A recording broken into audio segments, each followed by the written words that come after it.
Hello students, welcome to the physics class on mechanics which comes in your paper 1 of your semester 1, and I'm going to talk about unit 2.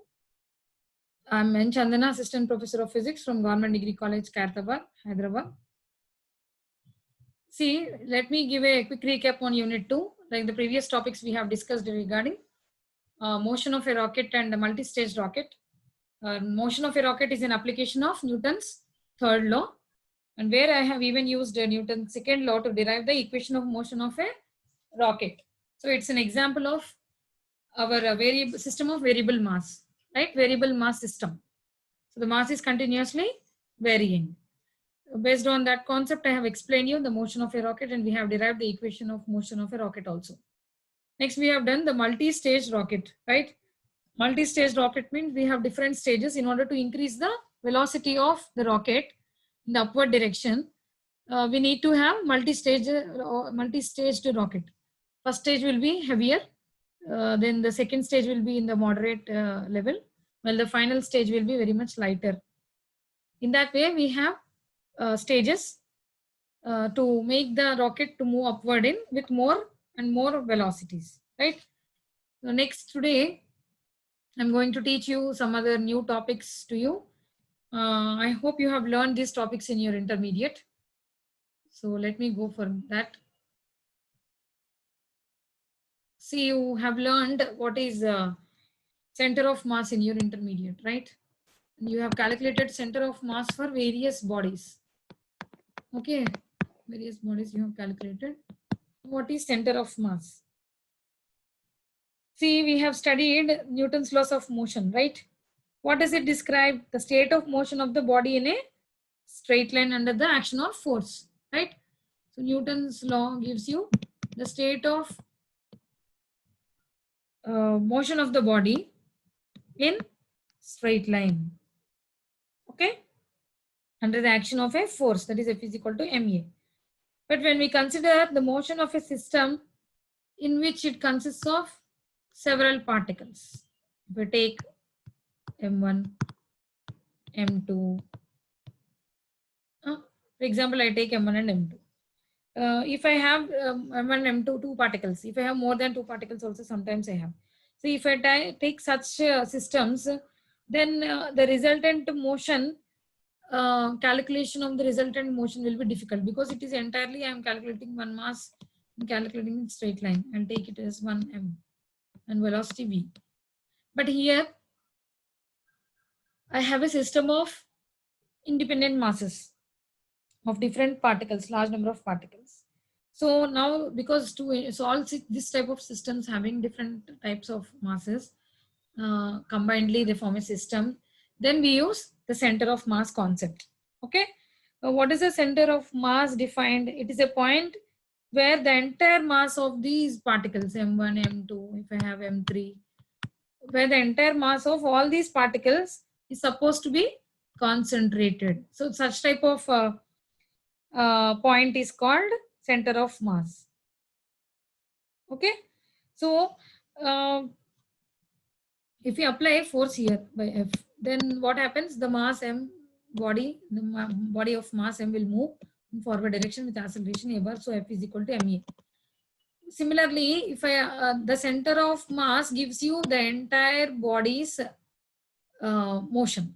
Like even the center of mass moves in the direction of the force which we apply. Okay, that you have to remember. The direction of the center of mass is also is the same as the external force acting on the system when I apply directly onto the system. Same as that. Okay, you have to remember that. Now it is very important. This center of mass is very important for systems which have more than one particle in that system with different masses. And also, it is used in studying the collision of particles. Collision of particles. Okay, students, in learning the collision of particles. So you have elastic collision, inelastic collision, and impact factors, scattering, cross section. You have to do all these things in your next topics. So what is collision? We have to learn there. Because to learn these things, you should know what is center of mass. That's the reason I'm explaining you this thing which you have learned already in your intermediate. So let me take that my masses are M1, M2 and M3. So let me consider a system. Let it be X, Y, and I have Z axis. Okay, it's a three-dimensional system, coordinate system. Now what is happening? Now M1 and M2 are masses. Now my center of mass is somewhere here. This is CM. CM is center of mass. Okay. Now let me write the position vector for the center of mass. Let me consider. Let it be RCM. RCM is the position vector of the center of mass. What is the position vector? I already told you in vector calculus, which gives the position of a particle at a particular time. Xi plus yj plus zk is the position of a particular particle. Okay, 1 second. Okay, you can calculate the position of a particle by using this xi plus yj plus zk is the position vector. Okay, now let me have vectors for this m1. Mass m1 is position vector is r1 bar. For mass m2 it is r2 bar. For mass m3 it is r3 bar. Okay, I have three position vectors for the three particles. Okay, they're all coming from the same origin O. Same origin O. Now the position vector can be written as, I think you all people know this, right? M1 R1 bar plus M2 R2 by M1 plus M3 R3 by M1 plus M2 plus M3, right? Right, students? So M1 R1 plus M2 R2 plus M3 R3 by M1 plus M2 plus M3. What is this M1 R1 plus M2 R2? I can directly write them as it is. M1 R1 plus M2 R2 plus M3 R3 by M1 plus M2 plus M3 is total mass of the system. Total mass of the system, that is nothing but M1 plus M2 plus M3. What is this? RCM gives you the position of center of mass of our taken system. That gives you the position vector. That is the position of the center of mass vector. Okay, students. So you can even write this as, how can we write? In terms of summation, I can write for infinite number of particles. If I have I number of particles, how do I write the summation, students? 1 by m, I can write it as sigma I is equal to 1 to n. If I have n particles, mi ri. If I have I particles, I can replace it by n equal to 1 to I mn rn. Okay, because here in your books they are following this notation, I equal to 1 to n. So mi ri. So I have n number of particles in the system. Okay, I is equal to 1 to n mi ri. This would give you the center of mass position of the center of mass or position vector of the center of mass in your system consisting of particles I2, I is equal to 1 to n, where m is the total mass of the system, right? Now, now let us know a small difference between center of mass and center of gravity. I think you would have learned this one also, but I want to just stress you out. Center of mass and center of gravity. So what is the difference between center of mass and center of gravity? Students, see, listen carefully. See, I told you already that when a body consisting of large number of particles, each with mass m, if I take each with mass m, more particles, m. Okay. Now, when an external force is applied, now I have applied an external force on it. Then what happens? The body moves with an acceleration a bar, right? The entire body is moving with an acceleration a bar. Now each particle also moves with the same acceleration, right? Because the body is composed of these particles, right? So when the body is moving with acceleration a bar, so each and every particle of this body will also move with the acceleration a bar. Now the force acting on each particle is how much, children? How much it would be? MA. You know that, MA by Newton's second law. So the resultant of all these forces, okay, along this force direction, will always pass through the center of mass in the body. Okay, the resultant of all these forces will always pass through the point in the body which is called center of mass of the body. Okay, the resultant of all these forces pass through a point in the body called as center of mass of the body. You should remember this, students. Now I'm coming to center of gravity, remember. See, you have again the same mass of the system, m1, m2. But here entire masses are same now in this particle m, one more particle m. Okay. Now I'm again applying external force F bar on it. Okay. Again, this is moving the acceleration A bar. But here, because of gravitational force downward, what happens? Here, all the masses experience, each and every particle experience a gravitational pull downward, right, towards the center of the earth. So now the various particles of the body, observe all the various particles of this body will observe the same force in downward direction towards the center of the earth, right? So the resultant of these all forces will pass through a point in the body here. Again, what is the center of point called? Center of gravity.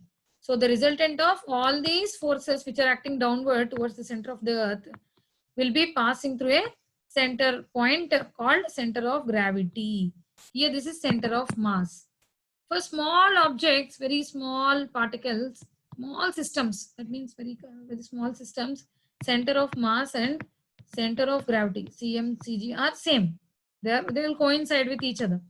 But when you go for huge systems where the number of particles are more, then the center of mass and center of gravity will change their positions. Okay, by there will be a slight variation from center of mass to center of gravity and center of gravity to center of mass.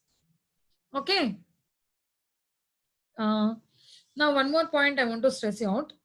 The center of mass will be always concentrated. You know that, no? The center of mass is always concentrated. The center of mass, the entire mass of the system will be concentrated at the point of center of mass. When the external force which is acting on it is 0, that means A center of mass is 0 implies V of center of mass is 0. Means A of center of mass is 0 means V of center of mass is constant. The velocity of center of mass is constant.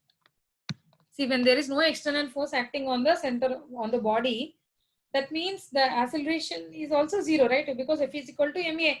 So acceleration is 0. That means velocity is constant, because we know that dv by dt, dvcm by dt is equal to acm. Since acm is equal to 0, that means dvcm by dt is equal to 0. That means vcm is constant, because derivative of vcm is 0. That means vcm is constant. Okay. So when there is no external force acting on the system, the velocity of center of mass is constant. You have to remember this, students. Okay. Now coming to laboratory frame of reference and laboratory frame of reference. Okay. And we have one more frame of reference called center of mass frame of reference. Okay, students. So we have laboratory frame of reference and center of mass frame of reference. Okay. See, we have to find out what all these now. Let me explain. You know that the position of a point in a space is located by 3 coordinates. I already told you: x-axis, y-axis, y-axis. If I take this z-axis, see, if I take a position of a particle of this point P, I can directly get by coordinates x, y, and z. X, y, and z. Somewhere from here, if I calculate the distance from parallel from z-axis, then I'll get here. So in space, the point P, x, y, z gives you the position of a particle in terms of 3 coordinates x and y, x, y, and z. Now, this system is called reference system, right? Okay. Now, when the origin of the reference system is a point which is fixed rigidly in the laboratory. Okay. Now, my origin is fixed rigidly in a laboratory frame. Then that frame of reference, this frame of reference is called laboratory frame of reference. Okay, students. But when, for the same condition, when the origin is fixed in a center of mass of the system.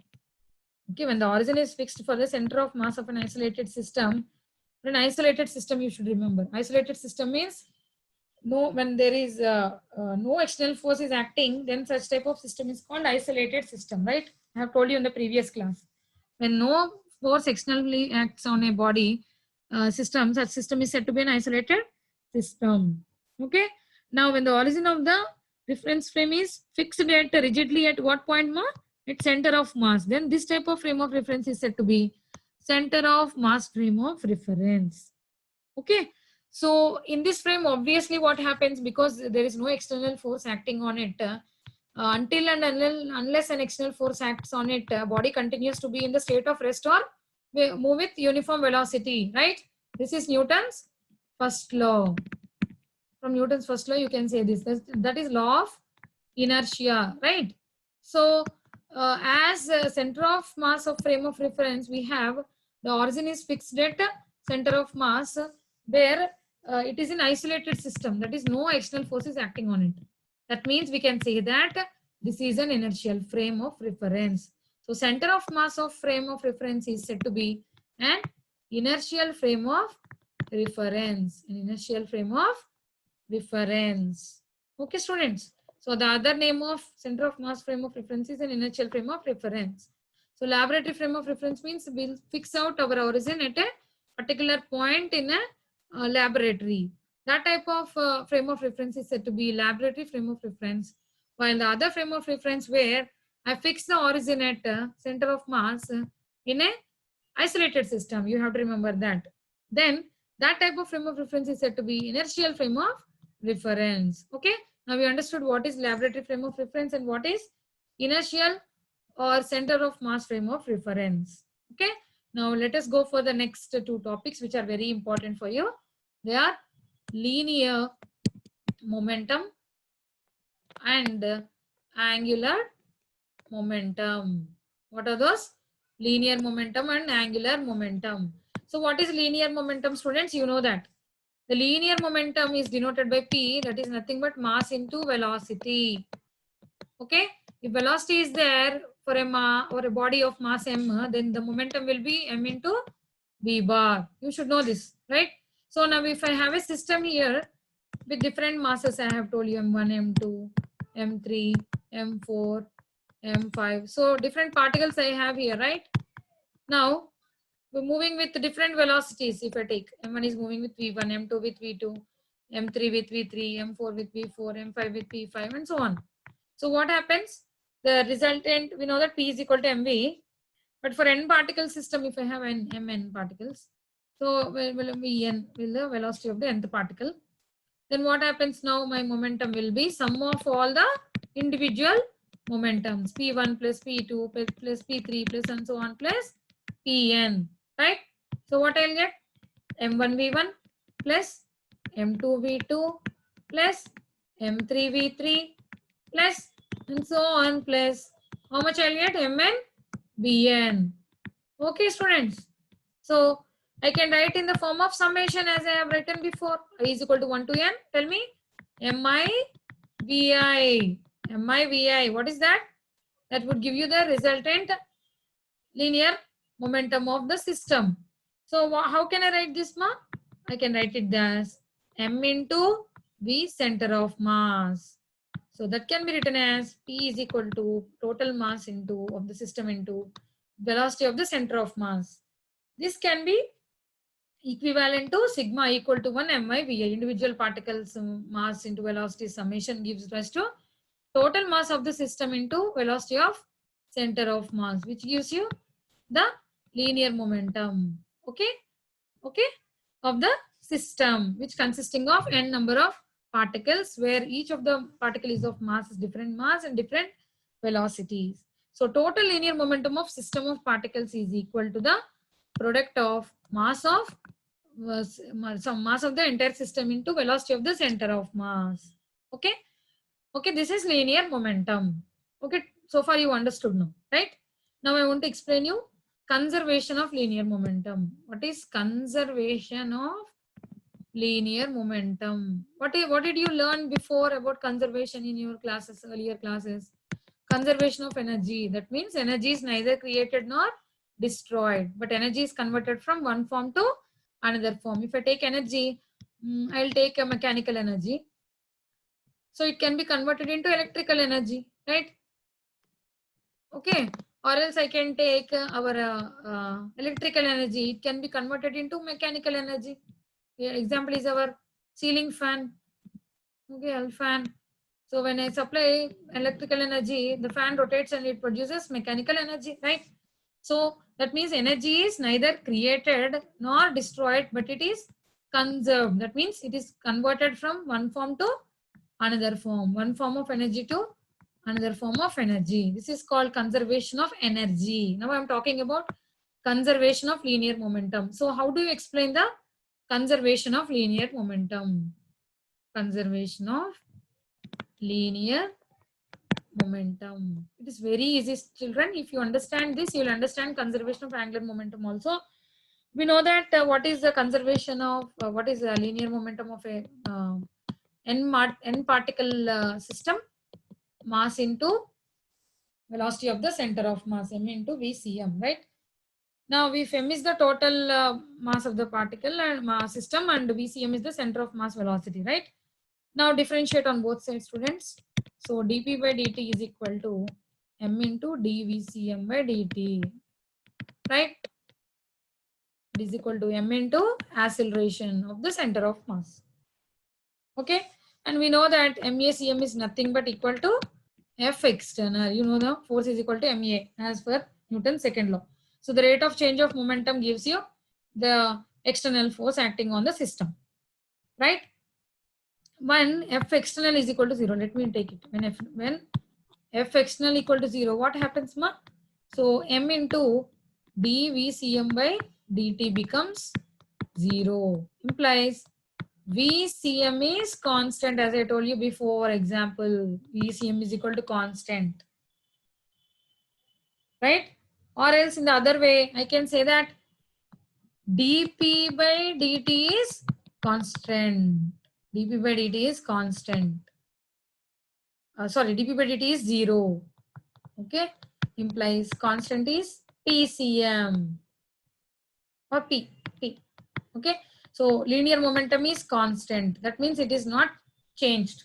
It remains constant only when my external force is 0. The external force acting on the n particle system, if it is 0, then the linear momentum is conserved. That means linear momentum is constant.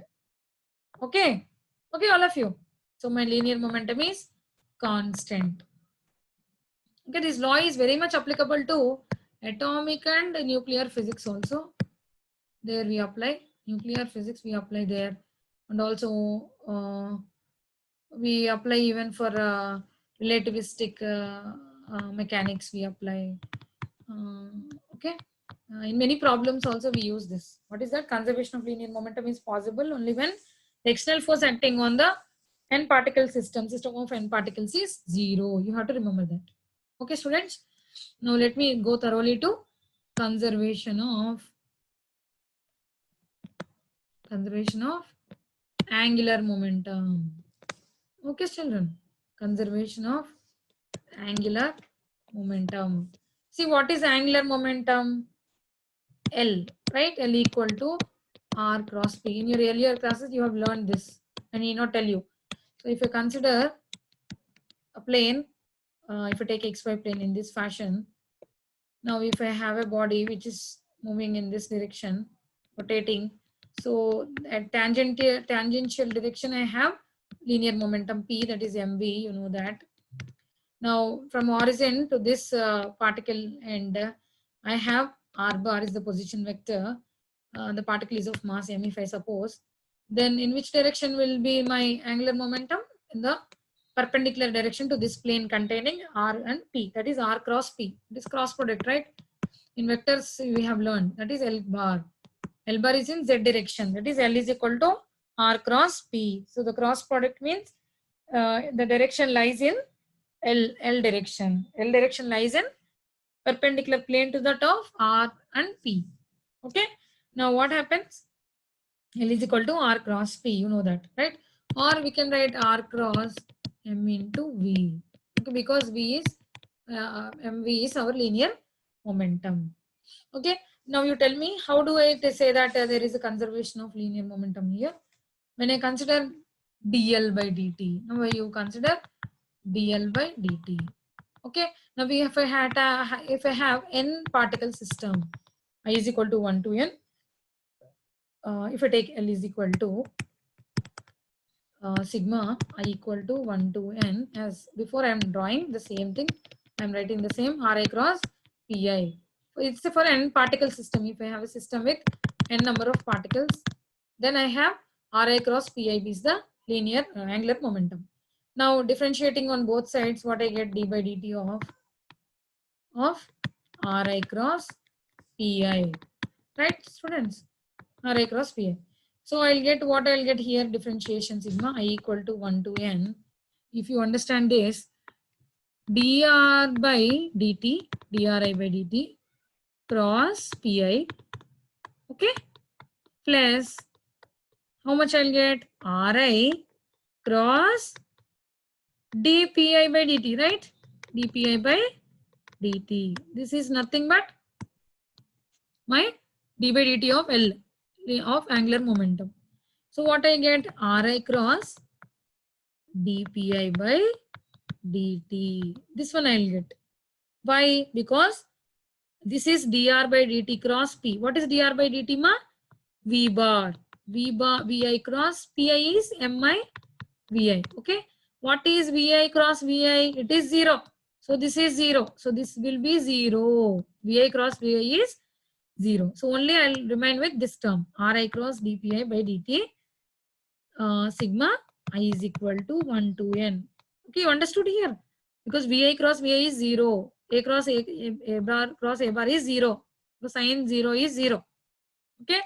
Now what happens? My dl by dt is this one. Okay.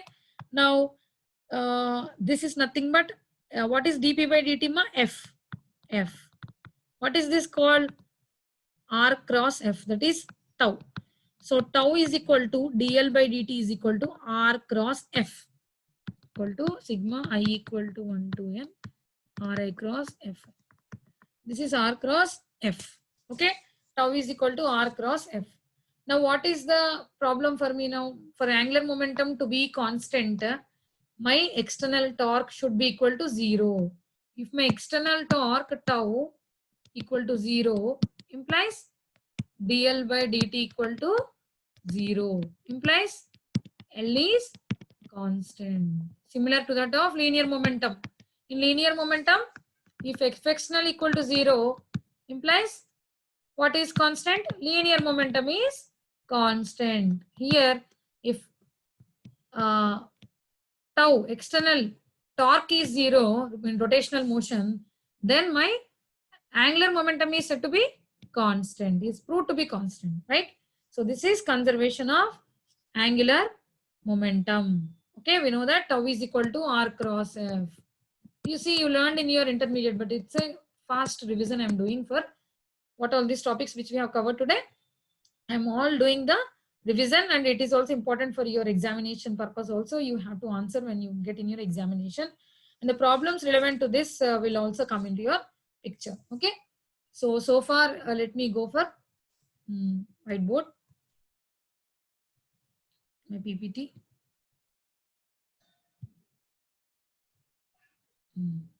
So what is the summary? What did we teach now? I've taught you center of mass and laboratory frame and center of mass frame of references. We have told conservation of linear momentum is possible when F external is 0, and conservation of angular momentum is possible only when tau external, the torque acting externally onto the system, is 0, right? So we have learned all these 4 today. Okay.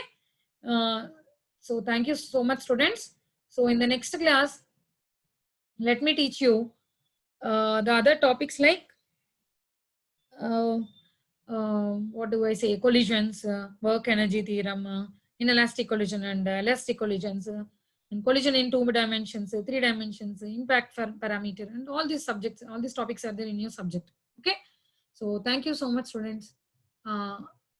Take care and have a good day. Thank you.